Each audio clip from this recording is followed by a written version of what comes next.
कैसे हैं आप लोग। उम्मीद है बहुत बढ़िया होंगे और आपकी पढ़ाई लिखाई बहुत अच्छे तरीके से चल रही होगी। माना कि ठंड बहुत ज़्यादा है लेकिन फिर भी एग्ज़ाम भी बहुत पास है, तो इसीलिए इस ठंड के मौसम में भी पढ़ाई नहीं छोड़नी चाहिए। चलिए इसी क्रम में हम लोग जो है आज शुरू करने वाले हैं स्टोरी ऑफ इंग्लिश। और स्टोरी ऑफ इंग्लिश में आपके टोटल 6 चैप्टर हैं। हर एक चैप्टर का बारे में जो भी इंफॉर्मेशन दिया है बुक में उन सबको देखेंगे और साथ साथ उसका ऑब्जेक्टिव क्वेश्चन आंसर भी करते चलेंगे। इस तरह 6 वीडियो में ये 6 चैप्टर आपके ख़त्म हो जाएंगे। तो स्टोरी ऑफ इंग्लिश में देखिएगा तो टोटल 6 चैप्टर हैं। सबसे पहला चैप्टर है ओल्ड इंग्लिश, सेकेंड चैप्टर है मिडिल इंग्लिश, थर्ड चैप्टर है मॉडर्न इंग्लिश।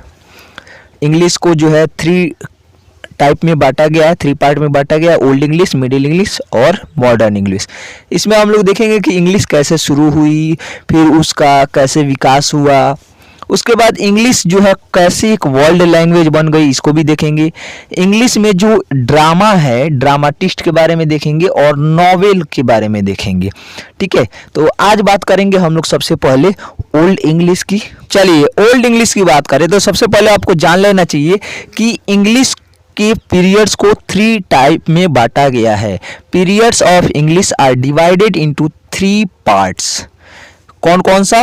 तो ओल्ड इंग्लिश और मिडिल इंग्लिश और मॉडर्न इंग्लिश। अच्छा ओल्ड इंग्लिश, अच्छा इंग्लिश की शुरुआत कब से हुई? तो आप देखोगे 449 एडी, एडी लिखा हुआ है। एडी मीन्स एनो डोमिनी। एडी का फुल फॉर्म क्या होता है? एनो डोमिनी। अच्छा आपने 2 वर्ड सुने होंगे बीसी और एडी। बीसी का मतलब होता है बिफोर क्राइस्ट, यानी ईसा मसीह के जन्म से पहले, और एडी का मतलब होता है एनो डोमिनी, यानी ईसा मसीह के जन्म के बाद। यानी 449 ईस्वी से लेकर 1066 ईस्वी तक किसका काल माना गया है? ओल्ड इंग्लिश का काल माना गया है। अभी हम लोग ओल्ड इंग्लिश के बारे में और सारी हिस्ट्री वाली जानकारी भी देखेंगे। तो चलिए आगे देखते हैं। मिडिल इंग्लिश है। मिडिल इंग्लिश का जो टाइम है वो कब से कब तक का है? तो 1150 से लेकर 1550 तक है। ठीक है, 1150 से 1550 तक। अच्छा आप लोग कहेंगे कि यहाँ पे 1066 तक है, यहाँ पर 1150 तक है, तो ये कैसे हो गया? तो इसको भी अभी हम लोग देखेंगे। इसके बाद तीसरा जो पार्ट है मॉडर्न इंग्लिश है। मॉडर्न इंग्लिश का टाइम कब से कब तक है? 1550 से लेकर और अभी तक। माने आज कौन सा इंग्लिश यूज करते हैं हम लोग? मॉडर्न इंग्लिश यूज करते हैं। एडी का फुल फॉर्म क्या होगा? तो एडी का फुल फॉर्म होता है एनो डोमिनी। ये भी आपके एग्जाम में पूछा गया है। ये जितनी बातें मैं बता रहा हूँ ये सारे के सारे आपके एग्जाम में बहुत ही इंपॉर्टेंट है, पूछे जाते हैं। इसके बाद बात करें कि 1066 से लेकर 1149 के बीच में क्या हुआ? तो इसके बीच में जो है ना, इसके बीच में इसको कहा जाता है स्टेट ऑफ फ्लक्स। क्या कहा जाता है? State of flux. मतलब इसमें ना ठीक से अंग्रेजी बोली गई और ना ही ठीक से कोई और भाषा बोली गई। तो इसमें क्या हुआ? अभी हम लोग बात करेंगे कहानी की कि इसमें फ्रेंच शासकों द्वारा जो है आक्रमण किया गया और इंग्लिश को जो है हटाकर उन्होंने अपनी भाषा को लादने का प्रयास किया। ठीक है, तो चलिए देखते हैं, उस कहानी को भी देख लेते हैं हम लोग। चलिए तो कहानी ये है कि 449 एडी में जर्मन के रहने वाले जर्मन ट्राइब्स। अब जर्मन ट्राइब्स क्यों कहा जाता था? तो जर्मन ट्राइब्स इसलिए कहा जाता था क्योंकि इसमें एंग्लो लोग आते थे, एंग्लो सेक्शंस आते थे, एंग्लो सेल्टिक आते थे। ये सब लोग जो है आते थे जर्मन ट्राइब्स में। ठीक है, एक लोग गोरे चिट्टे लोग हुआ करते थे, गोरे लोग होते थे और इंग्लिश के जैसे ही यानी इंग्लिश से मिलती जुलती भाषा ये बोला करते थे। इनको क्या कहते थे? जर्मन ट्राइब्स कहते थे। और 449 ईस्वी में इन लोगों ने इंग्लैंड पर आक्रमण कर दिया, ब्रिटिश पर आक्रमण कर दिया। ठीक है, और आक्रमण करके जो है कहा कि नहीं अब आपको हमारी भाषा बोलनी पड़ेगी। अच्छा इंग्लैंड ने हमारे देश पर और भी बहुत सारे देशों पर शासन किया है, लेकिन ताज्जुब की बात है कि सबसे पहले इंग्लैंड पर ही आक्रमण किया किसने? जर्मन लोगों ने आक्रमण कर दिया और वो भी जर्मन लोगों का गुलाम रहा है। ठीक है, लगभग 500 ईसा पूर्व तक 500 साल तक जो है जर्मन का गुलाम रहा है। तो इंग्लैंड पर आक्रमण कर दिया और वहां के लोगों को मजबूर किया कि इंग्लिश बोले, और वहां के लोग धीरे धीरे इंग्लिश बोलने लगे क्योंकि काफी टाइम तक इन लोगों ने शासन किया। अब देखिए 449 से लेकर 1066 तक इतना दिन शासन किया, और कुछ इस प्रकार इंग्लैंड में क्या हो गई, इंग्लिश की शुरुआत हो गई। ऐसा 1060 ईस्वी तक चला। अब बताइए ये कितने साल हो गए, 600 साल हो गया कि नहीं हो गया, हो गया ना। और फिर एंग्लो सैक्सन्स वहां के सिंहासन को लेकर आपसी फूट हो गई उन लोगों में, ठीक है। अब इसी का फायदा उठाया जो इंग्लैंड का पहले से उत्तराधिकारी था ना। अच्छा, इंग्लैंड में कोई ना कोई राजा होगा कि नहीं होगा पहले वाला, तो उसने इस बात का फायदा उठाया कि एंग्लो सेक्शंस में अब फूट पड़ गई है। वो चला गया फ्रांस के पास, और फ्रांस से उसने मदद मांगी, और फ्रांस के साथ मिलकर फिर से उसने क्या कर दिया, आक्रमण कर दिया। आक्रमण करने के बाद जो है फ्रांस जो है इस युद्ध में जीत जाता है, ठीक है। 1066 ईस्वी में उसने आक्रमण कर दिया। तो इसको कहते हैं बैटल ऑफ हेस्टिंग्स। क्या कहते हैं, बैटल ऑफ हेस्टिंग्स। तो इसने आक्रमण कर दिया। आक्रमण करने के बाद इसमें फ्रांस की जीत हो गई, ठीक है। इसको आगे देखेंगे हम लोग कि नॉर्मन कॉन्क्वेस्ट के नाम से जाना जाता है। किस नाम से, नॉर्मन कॉन्क्वेस्ट के नाम से। और जो लड़ाई एडी 1066 में लड़ी गई उसका नाम क्या रखा गया, नॉर्मन कॉन्क्वेस्ट रखा गया, ठीक है। क्या रखा गया, नॉर्मन कॉन्क्वेस्ट रखा गया। और इसी के साथ वहां पर क्या बोली जाने लगी, फ्रेंच भाषा बोली जाने लगी। अच्छा एक बात बताइए, एक साल में कोई भाषा चेंज थोड़ी हो जाती है, नहीं। अब फ्रेंच वालों ने कहा कि नहीं, अब कौन सी भाषा बोलनी पड़ेगी आप लोग को, फ्रेंच भाषा बोलनी पड़ेगी, इंग्लिश भाषा छोड़कर। और 1066 से लेकर 1149 तक फ्रेंच भाषा ज़्यादातर जगह बोली जाने लगी। कुछ जगह इंग्लिश अभी भी बोली जा रही थी। और फिर 1150 ईस्वी में पादरी लोगों को लगा कि इंग्लिश का वजूद साफा ही खत्म हो जाएगा अगर हम सब लोग फ्रेंच बोलने लगे। तो इसीलिए इंग्लिश में स्पीच उन्होंने देना शुरू किया। किसने, पादरी लोगों ने। और इस प्रकार से जो है एक नए इंग्लिश की शुरुआत हुई जिसको हम लोग कहते हैं मिडिल इंग्लिश। तो ध्यान में रखिएगा कि ओल्ड इंग्लिश की शुरुआत कब हुई, तो 449 में, नहीं कहाँ तक चली, 1066 तक। और मिडिल इंग्लिश की शुरुआत कब हुई, तो 1150 में। चलिए आशा करते हैं ये चीज़ें आपको समझ में आ गई होगी। चलिए आगे देखते हैं ओल्ड इंग्लिश के बारे में। तो सबसे पहले इसके पीरियड की बात करें तो इसमें एक सवाल आपसे पूछा जाता है कि इसका पीरियड कब से कब तक का है। तो इसका पीरियड है 449 से लेकर 1066 तक। कब से कब तक का है, 449 से लेकर 1066 तक का इसका पीरियड है। इसके बाद बात करें, old English is also known as Anglo Saxon and Anglo Celtic. ये भी यहाँ से भी काफ़ी सवाल आपके पूछे जाते हैं कि ओल्ड इंग्लिश को किस किस नाम से जाना जाता है। तो ओल्ड इंग्लिश को एंग्लो सैक्सन और एंग्लो सेल्टिक नाम से जाना जाता है। ओल्ड इंग्लिश क्या है, तो ओल्ड इंग्लिश जो है it is originally a German language, क्योंकि जर्मन लोगों ने ही यहाँ पर आक्रमण करके और वहाँ पर अपनी भाषा रखी थी। इसके बाद बात करते हैं डायलेक्ट्स ऑफ ओल्ड इंग्लिश की। डायलेक्ट्स मीन्स क्या होता है, बोली। क्या होता है, बोली। जैसे हम लोग बोलते हैं ना, हम लोग की बोली अलग होती, अलग टाइप की होती है। इंग्लैंड वालों की बोली अलग टाइप की होती है। इसी तरह अमेरिकन लोगों की बोली अलग टाइप की होती है। तो उसी तरह ओल्ड इंग्लिश की बोली क्या थी, तो dialects of old English are divided into 4 types. पूछा भी जाता है क्वेश्चन कि ओल्ड इंग्लिश के कितने डायलेक्ट्स हैं, 4। तो सबसे पहला कौन सा है, कैंटिस है। इसके अलावा नॉर्थम्ब्रियन है, तीसरा अमेरिकन है, चौथा वेस्ट सैक्सन है। ध्यान में रखिएगा, इसमें से कभी कभी एग्जाम में आता है सवाल कि पूछता है इनमें से कौन ओल्ड इंग्लिश के डायलेक्ट्स नहीं है। तो चारों को ध्यान में रखना है, कितने हैं, 4 हैं, कैंटिस, नॉर्थम्ब्रियन, अमेरिकन और वेस्ट सैक्सन। चलिए आगे बात करते हैं। आगे देखिए ओल्ड इंग्लिश की विशेषताएं क्या है, कैरेक्टरिस्टिक्स ऑफ ओल्ड इंग्लिश। ठीक है, तो ओल्ड इंग्लिश की विशेषताएं क्या है। तो बात करें तो देखिए, the writing system of old English is totally different from today. माने जैसा आज हम लोग इंग्लिश लिखते हैं उससे बिल्कुल डिफरेंट था old English. This writing system use the unique alphabet. अब यूनिक अल्फाबेट क्या होता है? यूनिक अल्फाबेट कहते हैं जैसे आज लिखा जाता है, तो आज देखिएगा तो ए ऐसे लिखा जाता है, बी ऐसे लिखा जाता है। पहले ए ऐसे नहीं लिखा जाता था, बी ऐसे नहीं लिखा जाता था। आज टी जो हम लोग ऐसे लिखते हैं, पहले ऐसा नहीं लिखा जाता था। आज इंग्लिश में कर्व देखने को मिलता है, लेकिन पहले कर्व देखने को नहीं मिलता था। पहले तस्वीरों जैसे अल्फाबेट लिखे जाते थे। जैसे कि ए है तो ए कुछ इस टाइप का लिखा रहता था, बुक में आपको देखने को मिल जाएगा।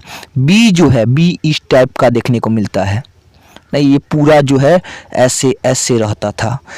टी की बात करें तो टी आपको ऐसे देखने को मिलता था। बात समझ रहे हैं ना आप लोग? तो ये यूनिक अल्फाबेट होते थे, तस्वीरों वाली अल्फाबेट होते थे, इसमें कर्व देखने को नहीं मिलते थे। चलिए इसके बाद बात करें कि ओल्ड इंग्लिश में कौन कौन सी भाषाएं मिली हुई थी, माने कौन कौन सी भाषाओं से इसमें वर्ड लिए गए थे, तो किस किस लैंग्वेज से यह इन्फ्लुएंस थी। इसकी बात करें तो इनमें तीन लैंग्वेज थे, फ्रेंच, लैटिन और स्कैंडिनेवियन। ठीक है, फ्रेंच, लैटिन और स्कैंडिनेवियन। तो ध्यान में रखिएगा इसको, इन तीनों लैंग्वेज के नाम। काफ़ी ज़्यादा इसमें लैटिन और स्कैंडिनेवियन जो है ज़्यादा पूछा जाता है। चलिए आगे बात करते हैं। आगे देखें कि इसके कौन कौन से मैन्युस्क्रिप्ट्स थे। पहले जो है, पहले बुक्स नहीं लिखे रहते थे, राइटिंग नहीं लिखे रहते थे, पहले उसको पांडुलिपि कहते थे। हिंदी में मैन्युस्क्रिप्ट को क्या कहते हैं? पांडुलिपि कहते हैं। तो पांडुलिपि के रूप में लिखे जाते थे, मैन्युस्क्रिप्ट्स के रूप में लिखे जाते थे। अच्छा, आपको पता नहीं होगा शायद कि मैन्युस्क्रिप्ट्स क्या होते हैं। तो मैन्युस्क्रिप्ट्स जो है उस दस्तावेज को कहते हैं जो व्यक्ति या अनेक लोगों के द्वारा हाथ से लिखी जाती थी। किससे? हाथ से। जैसे कि हस्तलिखित पत्र हो गया, या कोई भी प्रिंट किया हुआ कागजात, या अन्य विधि से किसी दूसरे दस्तावेज से नकल करके तैयार की गई सामग्री को क्या कहते हैं? मैन्युस्क्रिप्ट्स कहते हैं। मैन्युस्क्रिप्ट्स कहते हैं। चलिए अब ओल्ड इंग्लिश में कौन कौन से मैन्युस्क्रिप्ट्स हैं इसको देख लेते हैं।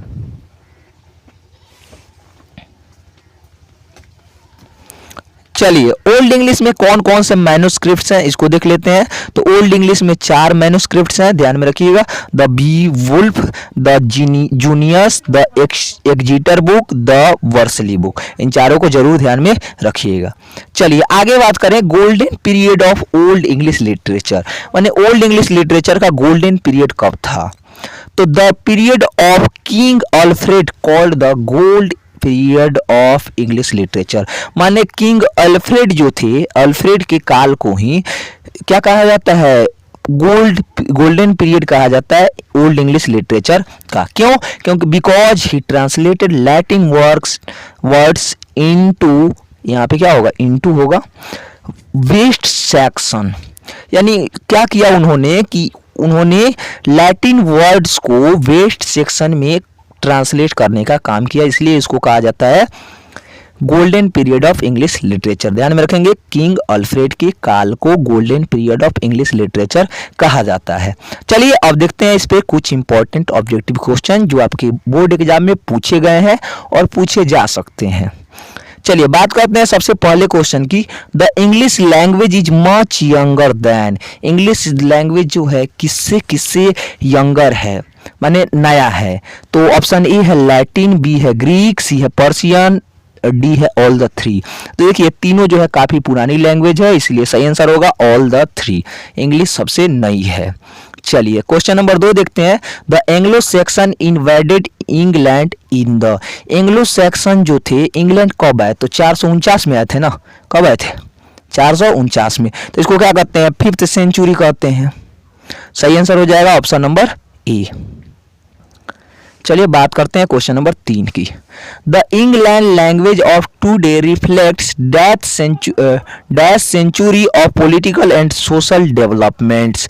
तो कब हुआ पॉलिटिकल और सोशल डेवलपमेंट। तो 5th सेंचुरी में कब आए थे वे लोग? जो 449 ईस्वी में, 449 AD में आए थे। तो इसीलिए सही आंसर हो जाएगा 5th centuries, option number B. चलिए क्वेश्चन नंबर 4 है, who were called together the Anglo Saxons, माने किन को एंग्लो सेक्शन कहा जाता था? ध्यान में रखिएगा, एंग्लोज को कहा जाता था सेक्शंस, और जूट्स, इन तीनों को मिलाकर कहा जाता था एंग्लो सेक्शंस, यानी कि option number 3, sorry D, all the 3। चलिए क्वेश्चन नंबर 6 है, old English covers, option number old English कब से कब तक का है? तो आपको अभी मैंने बताया है कि 449 से लेकर 1066 तक है। तो देखिए क्या हो जाएगा सही आंसर?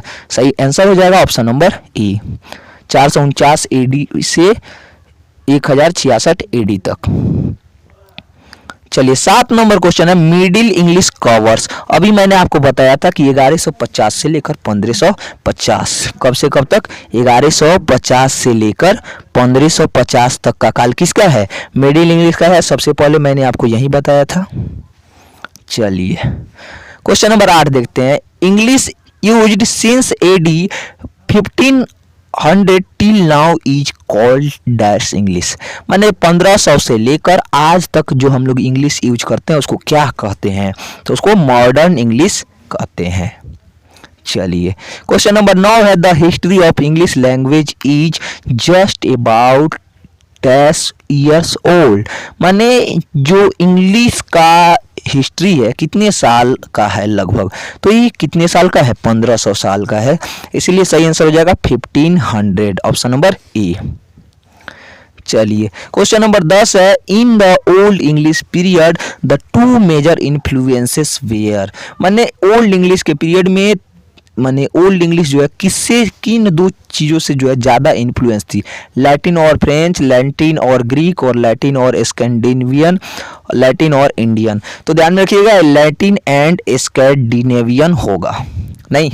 चलिए 11 नंबर क्वेश्चन है, the gold period of old English literature was the era of, माने किसके शासन काल में ओल्ड इंग्लिश का गोल्ड पीरियड था? तो अभी मैंने बताया आपको किंग अल्फ्रेड के शासनकाल में, यानी ऑप्शन नंबर ए।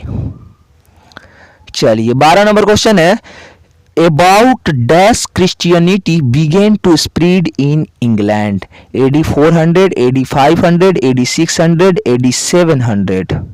तो ध्यान में रखिएगा क्रिश्चियनिटी जो है यह आया था ऑगस्टन के साथ। ऑगस्टन जो है आए थे इंग्लैंड में 597 में, 597, यानी सही आंसर क्या हो जाएगा? सही आंसर हो जाएगा AD 600। ठीक है, चलिए 13 नंबर क्वेश्चन देखते हैं, dash English was not a single uniform language, कौन सा लैंग्वेज जो है सिंगल यूनिफॉर्म लैंग्वेज नहीं है? तो अभी हम लोगों ने देखा काफ़ी इन्फ्लुएंस थे ओल्ड इंग्लिश में, नहीं, इसी कारण जो है यह क्या नहीं है? सिंगल यूनिफॉर्म लैंग्वेज नहीं है, माने अकेली लैंग्वेज नहीं है। चलिए 14 नंबर क्वेश्चन है, how many dialects of old English are there, old English में कितने डायलेक्ट्स थे? तो अभी हम लोगों ने 4 की बात की थी, तो सही आंसर हो जाएगा 4। चलिए 15 नंबर क्वेश्चन है, which one of the following is not the dialects of old English. तो अभी हम लोगों ने देखा था कि 4 डायलेक्ट्स कौन कौन थे? तो कैंटिश था, उसमें नॉर्थम्ब्रियन भी था, अमेरिकन था, नॉर्दर्न नहीं था, यानी सही आंसर हो जाएगा ऑप्शन नंबर बी। चलिए 16 नंबर क्वेश्चन है, unique alphabet was the main feature of, unique alphabet किसका मेन फीचर था? तो ओल्ड इंग्लिश का तस्वीरों वाला अल्फाबेट। चलिए 17 नंबर क्वेश्चन है, नॉर्मन्स बिलोंग्स टू, नॉर्मन कहाँ से बिलोंग करते थे? इटली से, जर्मनी से, फ्रांस से, इंग्लैंड से, कहाँ से बिलोंग करते थे? तो नॉर्मन जो है कहाँ से बिलोंग करते थे? जर्मनी से बिलोंग करते थे, यानी सही आंसर हो जाएगा जर्मनी। चलिए 18 नंबर क्वेश्चन है, Norman conquest took place in, Norman conquest कब हुआ था? तो अभी हम लोगों ने बात की 1066 AD में नॉर्मन कॉन्क्वेस्ट हुआ था। सही आंसर क्या हो जाएगा? सही आंसर हो जाएगा ऑप्शन नंबर बी 1016। चलिए 19 नंबर क्वेश्चन है, old English is originally option number A है French language, Russian language, Greek language, German language. तो ओल्ड इंग्लिश अभी हम लोगों ने देखा कौन सी लैंग्वेज है, जर्मन लैंग्वेज है ओरिजिनली। चलिए 20 नंबर क्वेश्चन है और आज का सबसे लास्ट क्वेश्चन भी है, when was middle English starts, middle English कब से स्टार्ट हुई। तो अभी हम लोगों ने बात की थी मिडिल इंग्लिश जो है 1150 से लेकर 1550 तक थी, यानी सही आंसर क्या हो जाएगा, सही आंसर हो जाएगा ऑप्शन नंबर डी। चलिए आशा करते हैं आप लोग को यह वीडियो पसंद आया होगा, कैसा लगा मेरा प्रयास कमेंट करके जरूर बताइएगा। बहुत बहुत धन्यवाद।